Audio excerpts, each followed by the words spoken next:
어린 시절 캠프에 가서 독도법을 활용해서 목적지를 찾아가는 활동을 한 적이 있습니다. 지도 위에 나침반을 놓고 친구들과 함께 가던 중에 이 사이길이 보여서 지름길인 줄 알고 갔다가 전혀 다른 목적지에 도착해서 혼쭐이 난 적이 있습니다. 가다가 돌이킬 수 있었지만 가면 갈수록 우리가 발견한 지름길이 옳다는 생각에 돌이키기가 더욱 어려웠습니다. 이런 삶을 산 사람들이 바리새인입니다. 그들은 본질로 돌아가자는 선한 의도로 시작된 종파입니다.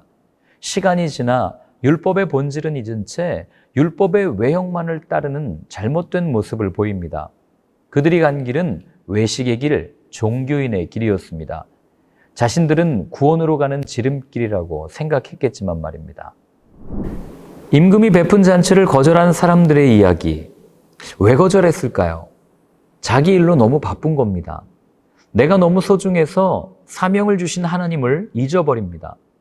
오히려 잔치와는 거리가 멀었던 길거리에 있던 사람들이 임금의 잔치에서 은혜를 누립니다.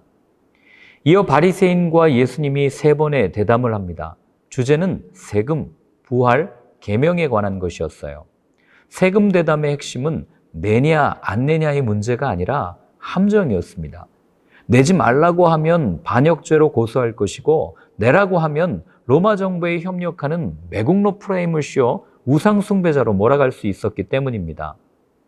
두 번째, 부활에 관한 대담 역시 억지 논리입니다. 말도 안 되는, 도저히 일어날 수 없는 상황을 설정합니다. 왜 그랬을까요? 자신들의 기득권을 포기하지 않기 위해 예수님께서 전한 하나님 나라는 가짜라는 이미지를 주기 위함입니다. 세 번째 논쟁은 계명 대담입니다. 이 사두개인들을 꼼짝 못하게 만들었다는 이야기를 들은 바리새인들이 자신들이 사두개인들보다는 조금 더 나은 존재라는 것을 드러내고 싶어서 자신들도 답을 알고 있는 질문, 어느 계명이 큽니까를 묻습니다. 23장은 예수님께서 바리새인들을 향해 엄청난 독서를 하는 장면입니다. 바리새인들의 특징이 잘 나타나는 구절이 1절부터 7절입니다. 그들은 높은 자리에 앉아 존경받기를 원했고 입으로만 율법을 말할 뿐 손 하나 까딱하지 않는 위선자였으며 늘 인정받기를 갈망하는 건강하지 못한 자아를 가진 사람들입니다. 자기들도 천국에 들어가지 않고 다른 사람들도 들어가지 못하게 막습니다. 마치 밖에서 보면 그럴듯하지만 안에는 썩은 시체로 냄새가 나는 이 회칠한 무덤처럼 말입니다. 예수님은 이들에게 7번의 화를 말씀하십니다. 율법 교사들과 바리새인들에게 심판을 선언하신 예수님께서는 세상의 마지막 때에 관한 일들을 상세히 설명하십니다. 그 중에서도 성전이 무너진다는 말씀을 들은 유대인은 경악을 금치 못했을 겁니다. 그들에게 성전은 하나님의 임재를 상징하는 것이었고 그렇기 때문에 성전이 무너진다는 말은 하나님이 사라진다, 즉 하나님께 버림을 받는다는 것을 의미했기 때문입니다. 전쟁, 기근, 난리, 소문 등 어려운 상황이 발생하겠지만 이것은 시작이라고 말씀하십니다. 자, 그렇다면 종말의 가장 확실한 증거는 무엇일까요? 사랑이 식어지는 겁니다. 그리고 한 가지 확실하게 주신 약속, 반드시 다시 오시겠다는 약속입니다. 그러나 생각하지 않은 때에 오실 것이기에 늘 준비하고 깨어있으라고 당부하십니다.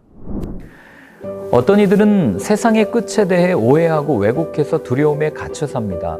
이단들의 출발점입니다. 이단들은 종말론에서 시작합니다. 그들에게 하나님은 두려운 심판자이자 판단자입니다. 그래서 더욱 열심히 기도하고 열심히 하나님을 섬깁니다. 중국에는 그 열심이 예수님에게서 멀어지게 합니다. 사단은 그렇게 유혹합니다. 정신 차리지 못하게 가짜를 진짜처럼 포장해서 갖다 줍니다. 그리스도인들에게 종말은 두려운 날이 아닙니다. 주님을 믿지 않는 이들에게는 심판의 날이겠지만 우리에게는 진정한 축제요 회복의 날이 될 것이기 때문입니다. 기쁨으로 기대하며 기다리십시오. 마라나타.